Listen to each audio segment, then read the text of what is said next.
Thank you and welcome to the show today. The topic today is the African American press and economic development. And we're fortunate to have with us to talk about the African American press and economic developments, Mr. Sam Latham. And of course, Mr. Latham, let me welcome you to the show this morning. Thank you. I appreciate you having me here. And to tell you, Mr. Latham, that I'm sure that most of our audience know you quite well because you've been involved in dealing with the African American press for a long time. We've had many opportunities to talk to you in reference to that. But there might be a few who might not know you. And so let's give you an opportunity during this first segment to talk about some background information about your career and some of the things that were important in terms of your newspapers as well as other information that you'd like to deliver for us this morning. Well, I would like to take you back to Sweetwater, Tennessee, which is a city in East Tennessee, 30-some miles below Knoxville. And growing up, we didn't have access to the black press. When I became probably 9, 10 years old, I ran across a copy of Pittsburgh Courier. At that time, it was one of the 3 or 4 national black newspapers, and was quite impressed. As a matter of fact, started selling it, because that was the only way I could get it in my hometown. It was 10-cent a newspaper back then, but very good information. Covered the White House.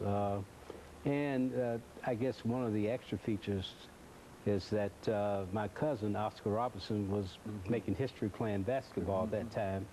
And they used to cover quite a few of his games so I could keep up with what he was doing. And I guess I developed an affinity for black news at that particular time. And sometimes you don't know what kind of impression that makes on you when you're young, but when I left Sweetwater, Tennessee, came to Nashville to go to Tennessee State University, I was amazed that a city this size didn't have an established black newspaper.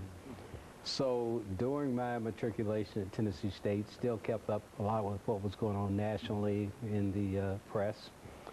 And so having a degree, or having gotten a degree in biology, I pursued teaching for a couple of years after that. That was 1968 when I finished out there. And from that point, I don't know how it happened, but I was contacted by a headhunter and got an opportunity to go in marketing. And so part of my development was to attend the MBA program and specialize in marketing, and I chose to go to the University of Tennessee at the time here in Nashville with that. And I've always enjoyed writing, Dr. Haney, and got the opportunity to do some technical writing in marketing.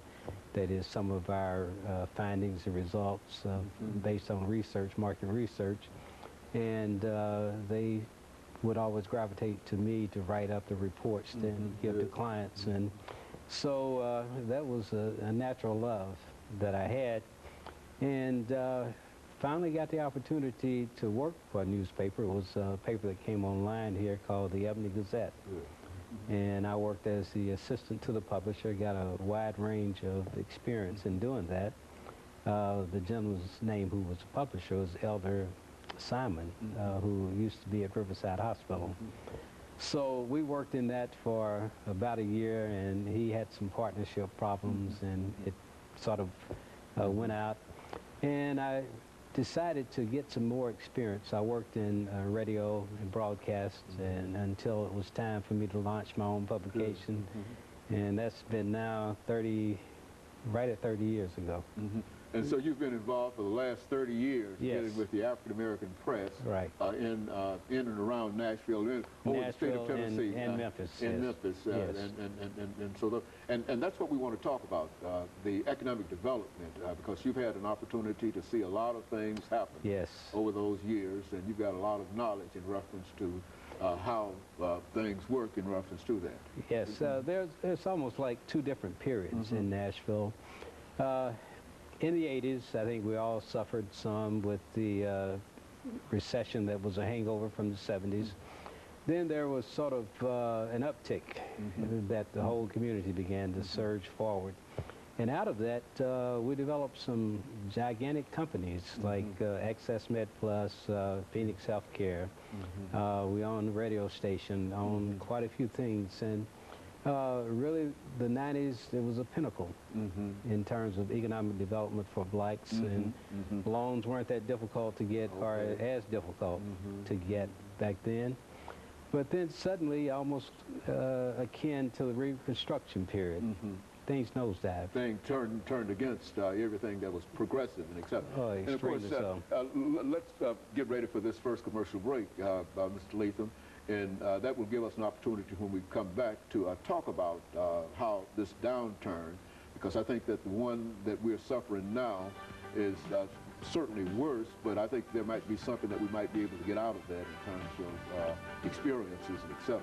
And of course, we'll be back with our audience following this very, very short commercial break. We're talking to Mr. Sam Latham.